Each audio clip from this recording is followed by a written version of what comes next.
All right. Good afternoon, everyone. My name is Ashton, and welcome to the Service Design in Action panel. I'm a product designer here at Skylight. Before we kick this off from the audience, and you can use any of your React buttons, I'm curious to know how many of you have used service design or think you have used service design? I'm going to be honest, I can't fully see the gallery, but I'm assuming there's some hands raised, and I'm assuming there's some thumbs up. So we're good to know that you have some familiarity. Our panel today is made up of experts in service design, each with unique perspectives and experiences. We'll explore topics such as how service design can be used alone or in conjunction with technology, the importance of empathy in service design, and the role of service design in creating more inclusive and equitable services.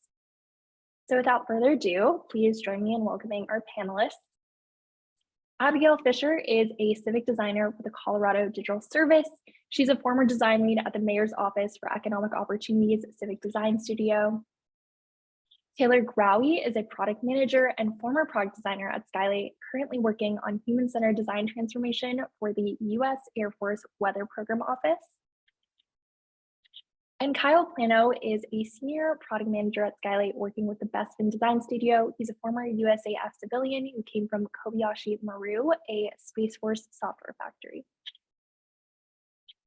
As we go through this panel, we'll be opening up questions to the audience. Feel free to add your questions to the chat with your name, location, and title, and we'll try to answer them accordingly. All right, so given that the audience has a high level overview of your careers, I'm sure that they're curious about how you got to where you are today.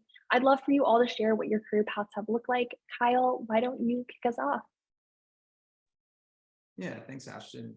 I've had kind of a varied career, hopped around to different things, but I've got about 6 years of product management experience, kind of in various roles, whether that's like more program management with the government. Everybody's probably familiar with what that is. If you've interacted with the government before, kind of like agile product owner roles. And then in the last like 3 or 4 years, more product management focused roles. So before that, I worked in plastics manufacturing, which seems completely unrelated, but actually there's a lot of carryover from like manufacturing and lean principles that translates really well into software products, product management in general. So that's a little bit from where my experience comes from.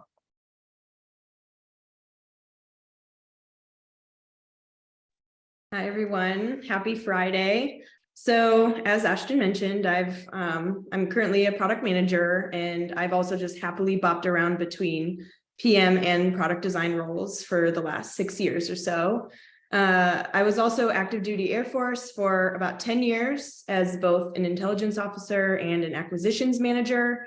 So as Kyle mentioned, seems unrelated, but there's actually a lot of similarities, or at least I think some translated into my career in tech. Definitely understanding the customer, what they need, giving them what they need. Also conducting analysis with basically little to no information, problem solving, stuff like that. I started my time as a product designer at Kessel Run, which is a software organization in the Air Force. Similar vibes to what Kyle's experience is at Kobayashi Maru. There I practiced and honed my human-centered design skills, a lot of stakeholder management and customer relations as well. A couple years ago, I separated from the Air Force and joined the Skylight team, and I've worked on 2 different projects so far, both with Air Force clients. So the one that I'll be leaning on most today is my time on the GearFit team. GearFit's a product that collects feedback from aircrew to ultimately improve their gear programs. So I'll kind of dive deeper into this, how I use service design in that project and some of the complexities and challenges, doing service design in the government, as already alluded to earlier. Yeah, I'll pass it to Abigail. Hi, everyone. Yeah, my name is Abigail Fisher, she, her pronouns. Again, calling in from Cheyenne and Ute land, Colorado. Currently a civic designer at Colorado Digital Service, embedded with the Behavioral Health Administration team, and I'll talk about what all those things mean probably throughout the course of this conversation. Like my colleagues, and I think probably most people who end up in civic design had a sort of like a tangly journey there, experimenting with, different flavors of design.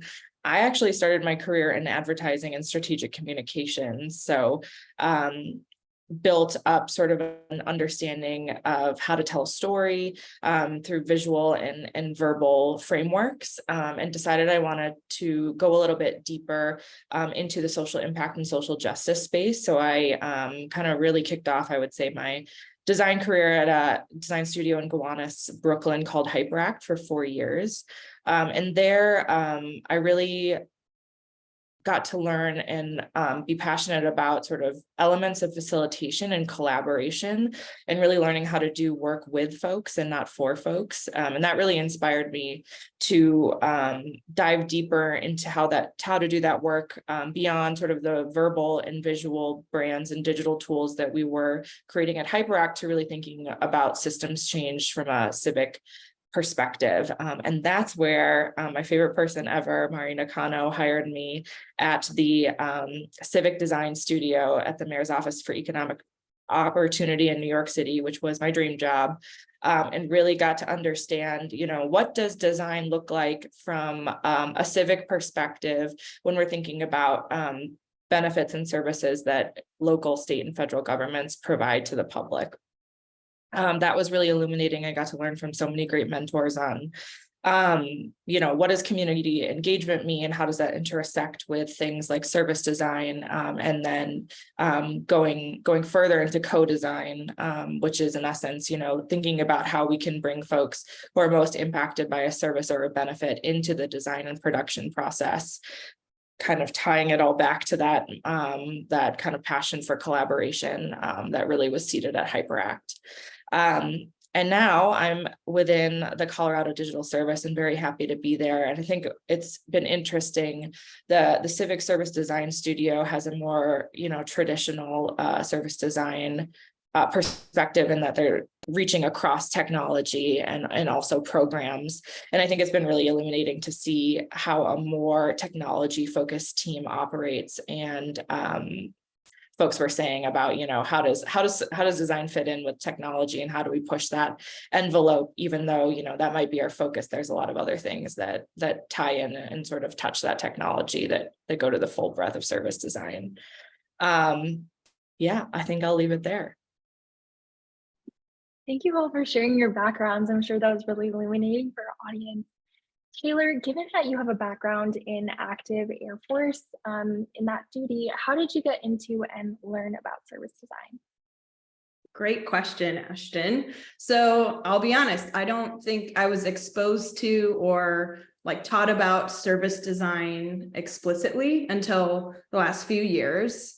But kind of reflecting back on my time as a product designer and product manager, I definitely was utilizing service design principles and different frameworks and ways of thinking about things the whole time, which is neat.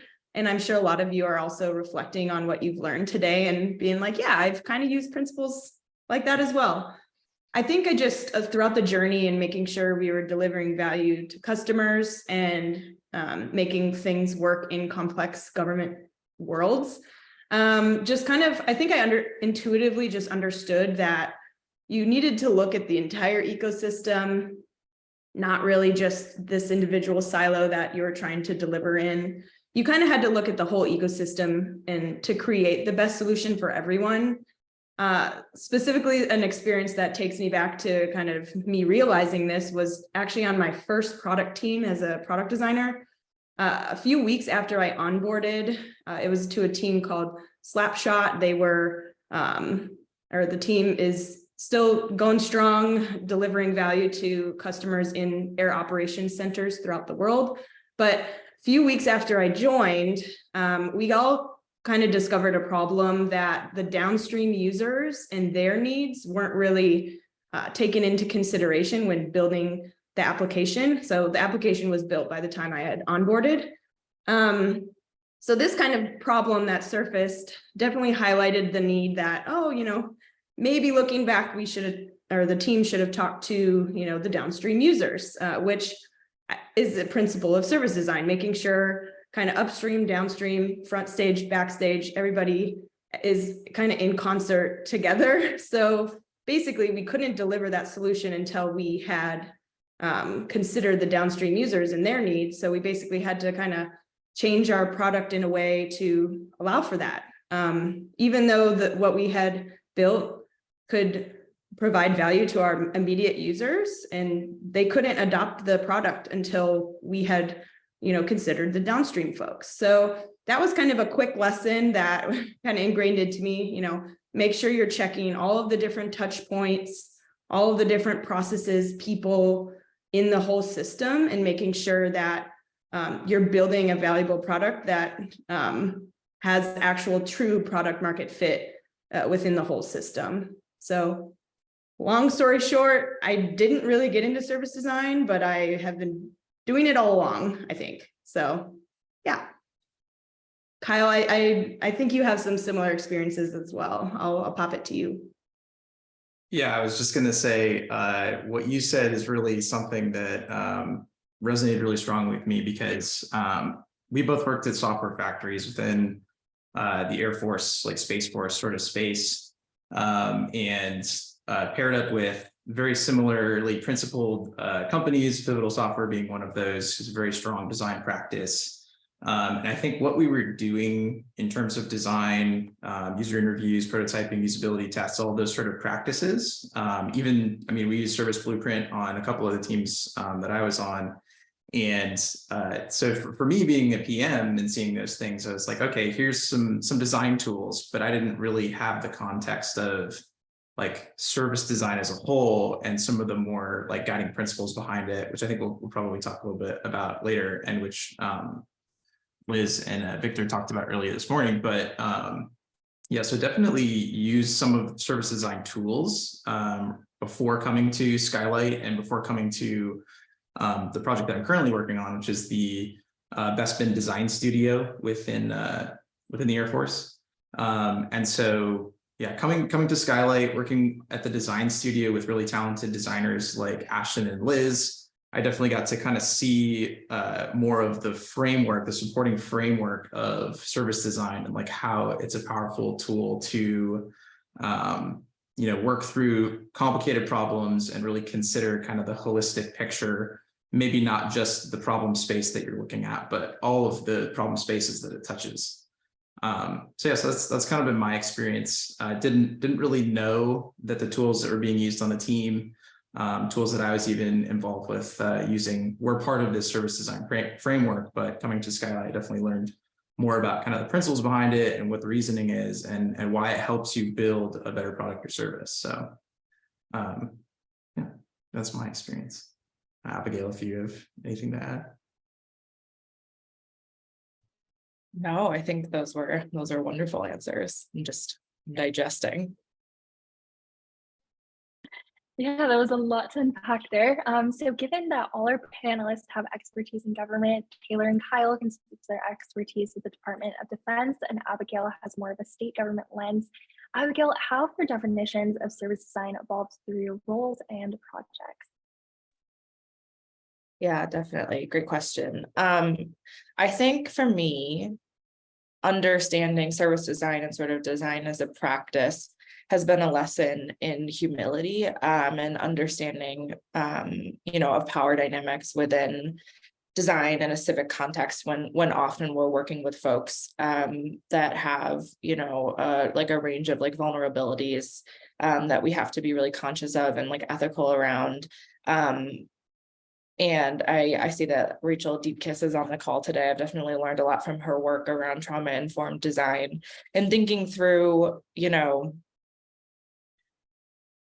as I sort of I internalized and digested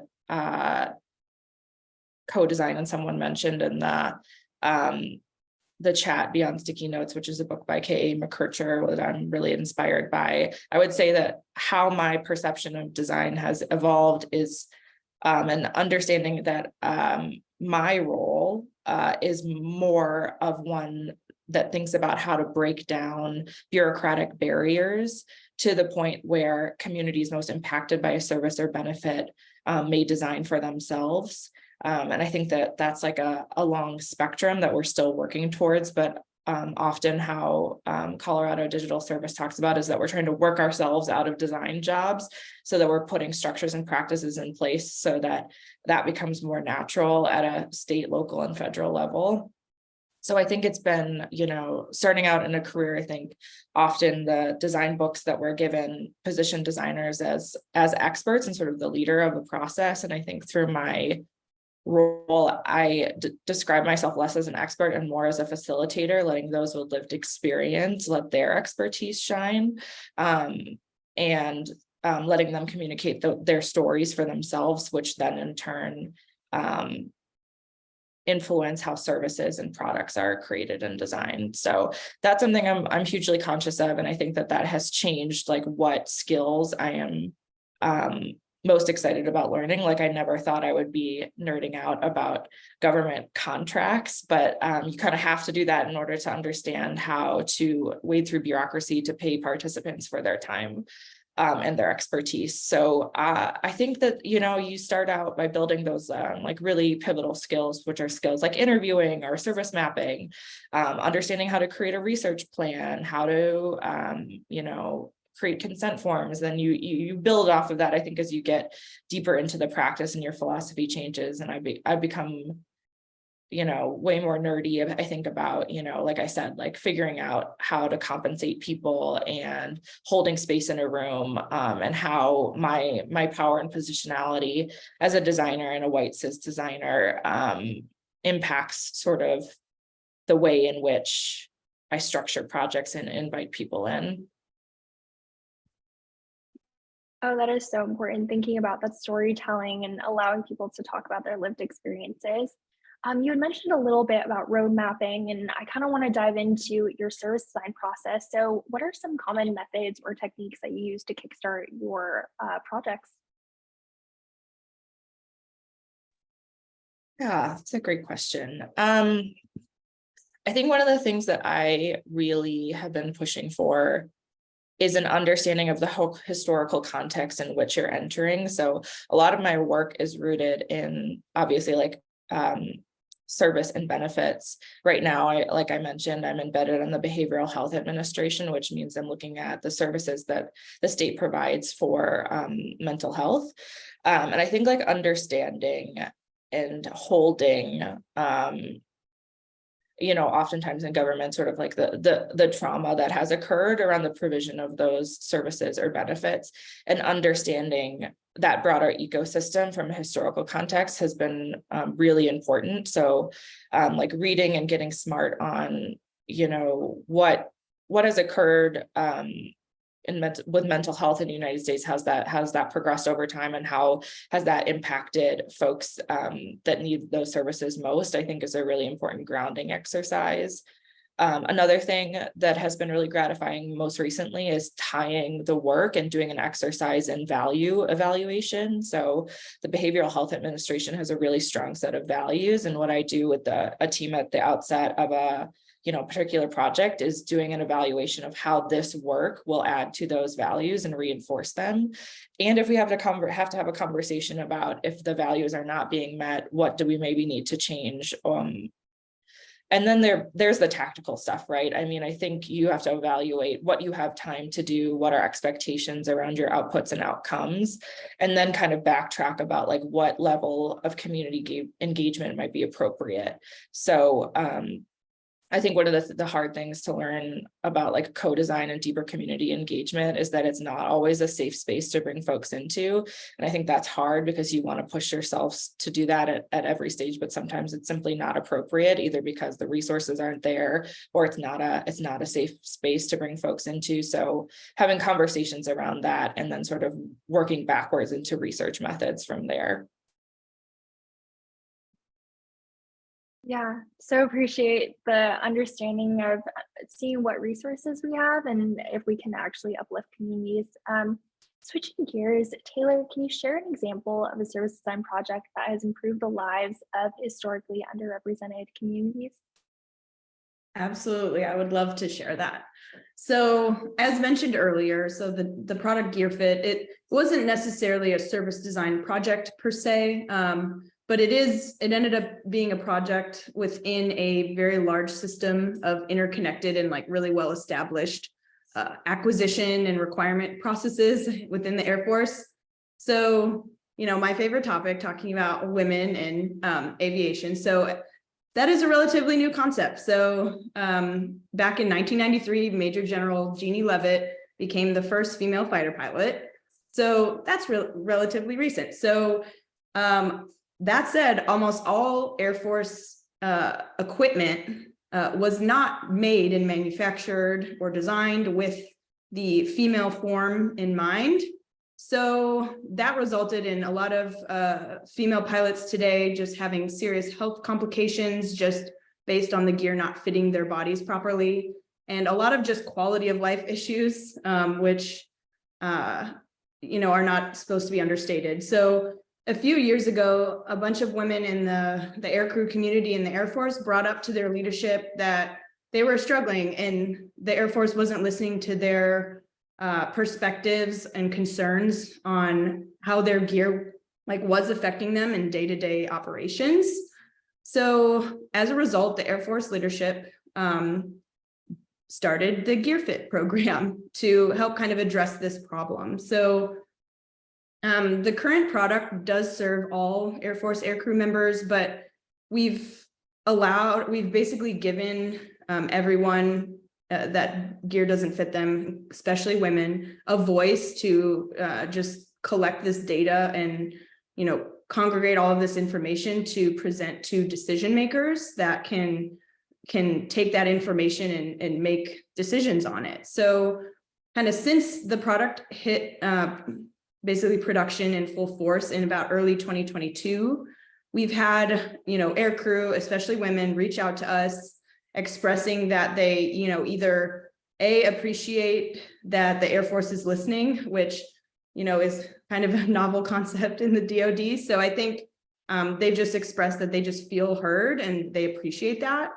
And then we've also had some folks specifically say that some of the things they put into the Gear Fit program got fixed as a result of using that. So for example, folks were inputting that the harnesses straps wouldn't fit over, large chested folks.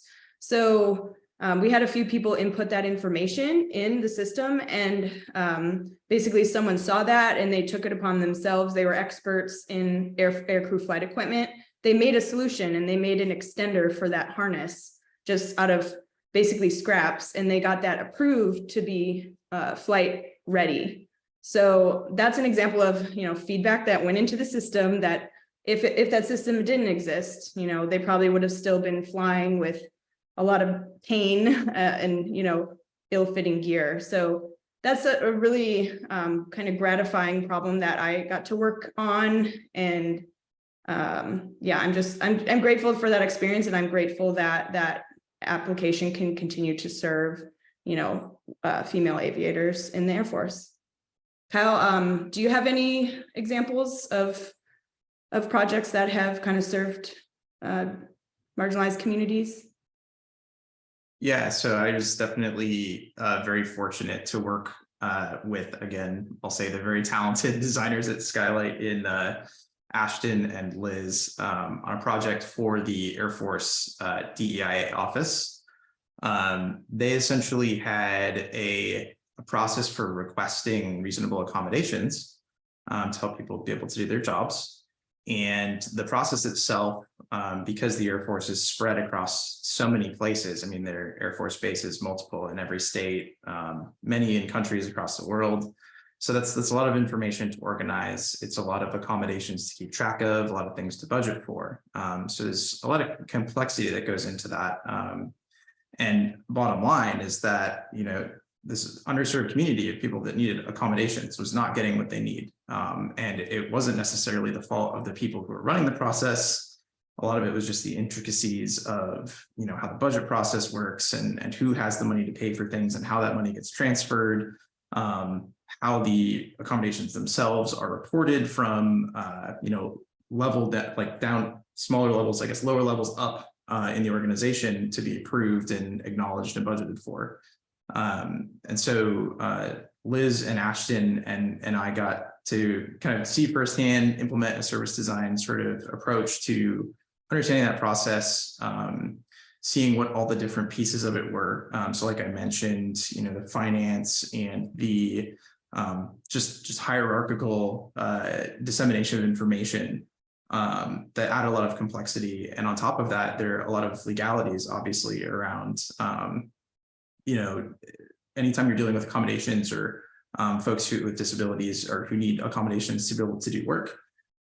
There's a lot of legalities around that, and it's something that's you have to be very aware of what you're dealing with, and kind of make sure that you're taking all of that into account and taking into account the needs of both the users of the system, people who are going to be requesting accommodations, their level of comfort with doing that, how that information is relayed, who's seeing which pieces of that information. It's very tricky. So I think getting to see Liz and Ashton kind of employ a service design approach for that, really like doing in-depth research with not only into like the legalities of it. We spent actually quite a bit of time looking through a lot of documentation, which was fun and enlightening.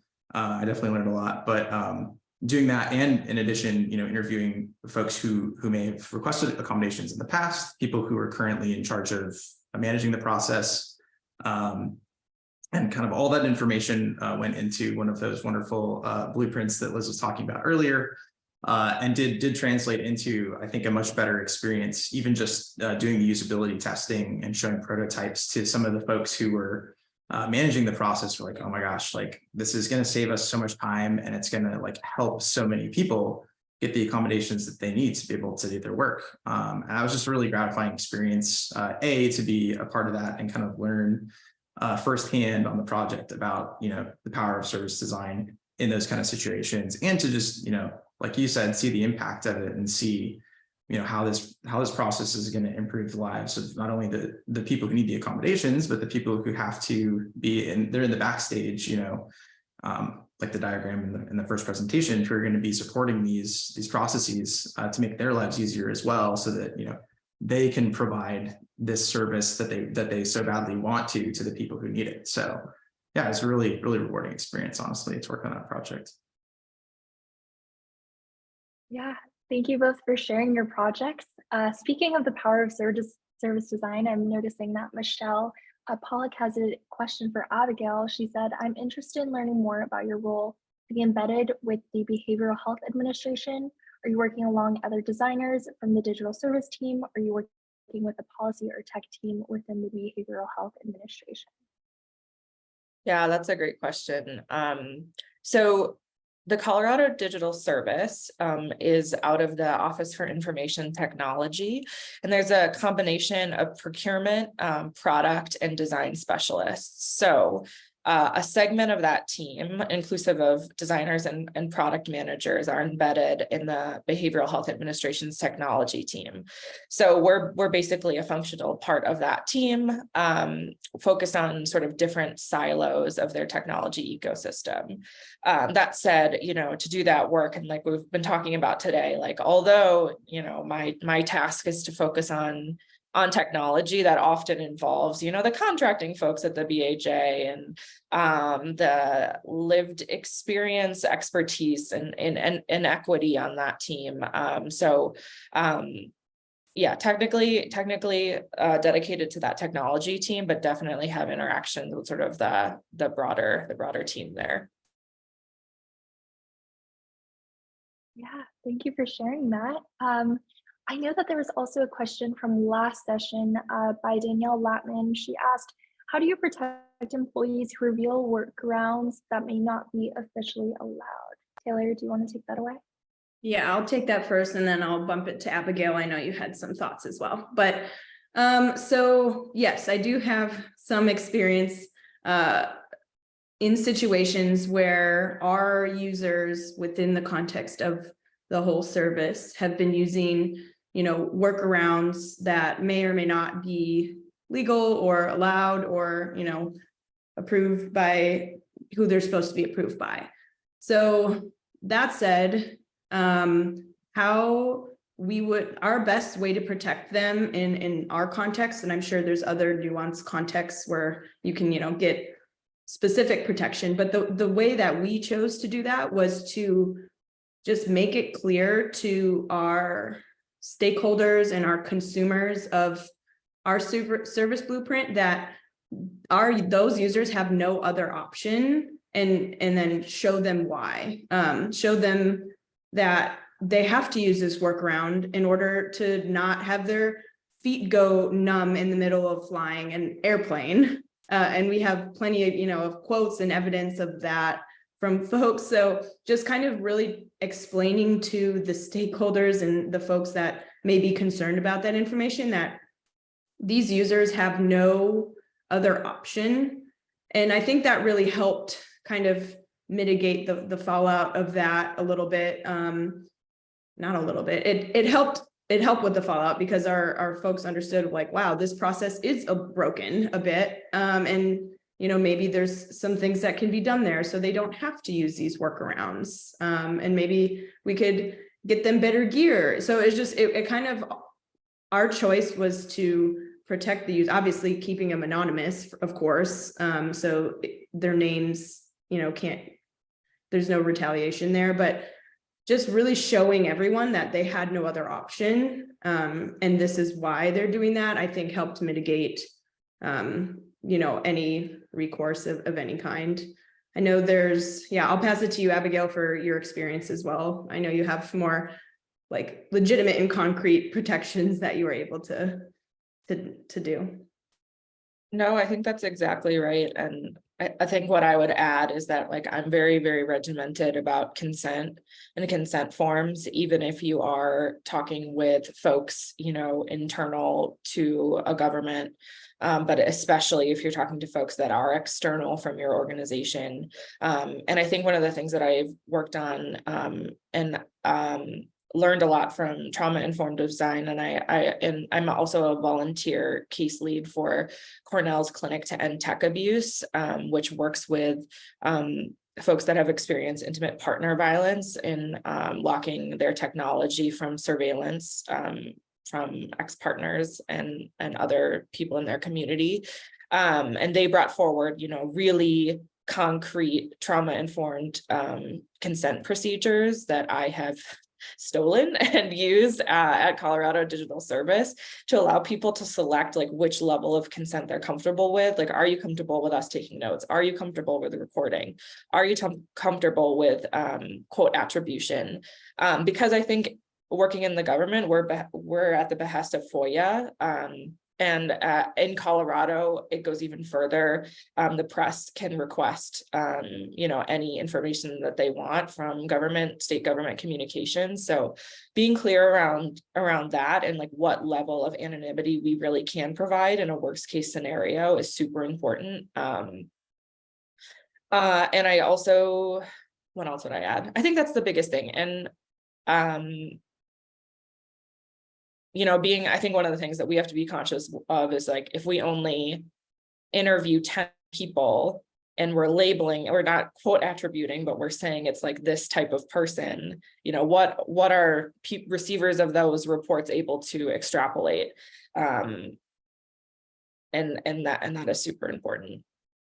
I can drop in some resources on trauma-informed design. I think that there's a lot of emerging work that's going on there. There's a set of 6 principles that SAMHSA puts forward for trauma-informed healthcare.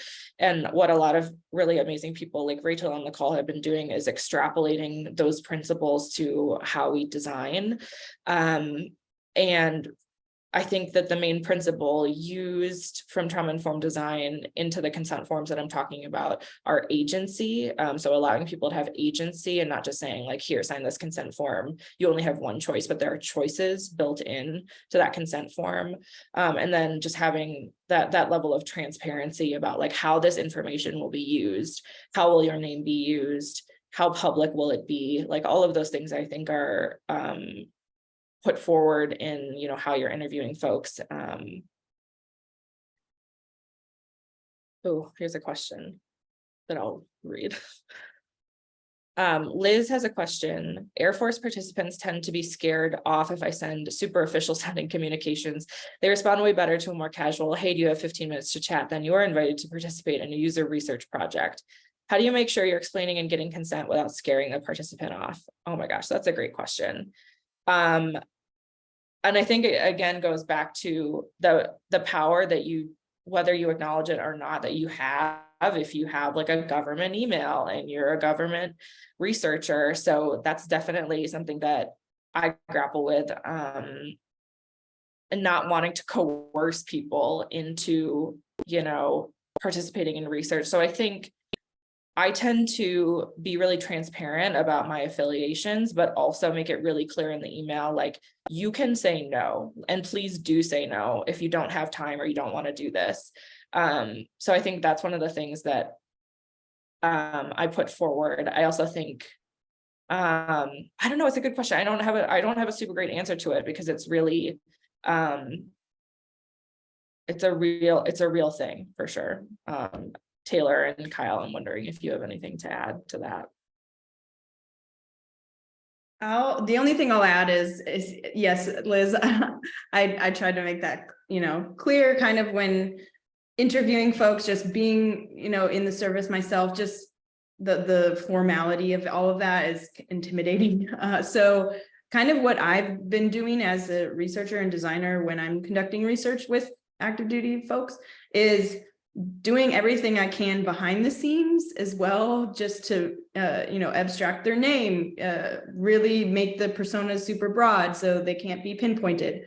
And because generally most folks, at least I've observed that they're happy to chat, and, you know, they're kind of used to their, whatever they say in their information being available, just normally being in the DoD, that's kind of, you're used to that. So I haven't found folks being uncomfortable per se with just giving the consent to record and take notes and use their name. I haven't come across a lot of that, but just me doing my due diligence behind the scenes to make sure that, you know, whatever their consent is, you know, doing something and protecting them in some way. So that's all I can really add to that, but it's a great question, and it's a great, you know, complex, nuanced thing, especially with DoD folks.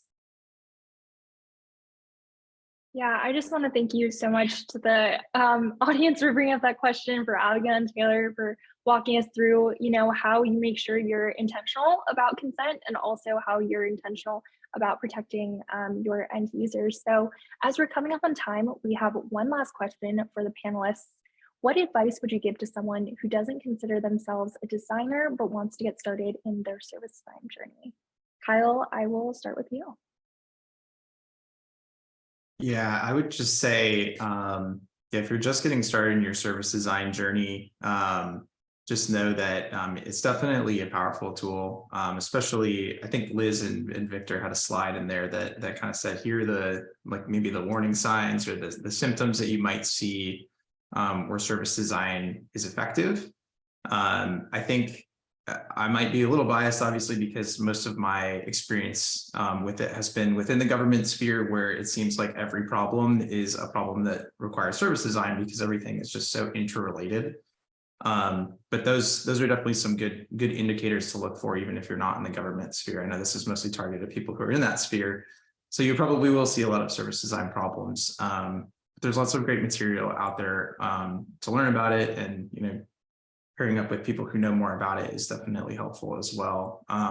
But yeah, definitely would just encourage people to learn as much about it as they can if they're entering the government space, because it does it does seem like most of the problems that you encounter here do require that level of thought and that level of sort of examination of the problem space and the tangential problem spaces that a service design approach gives you.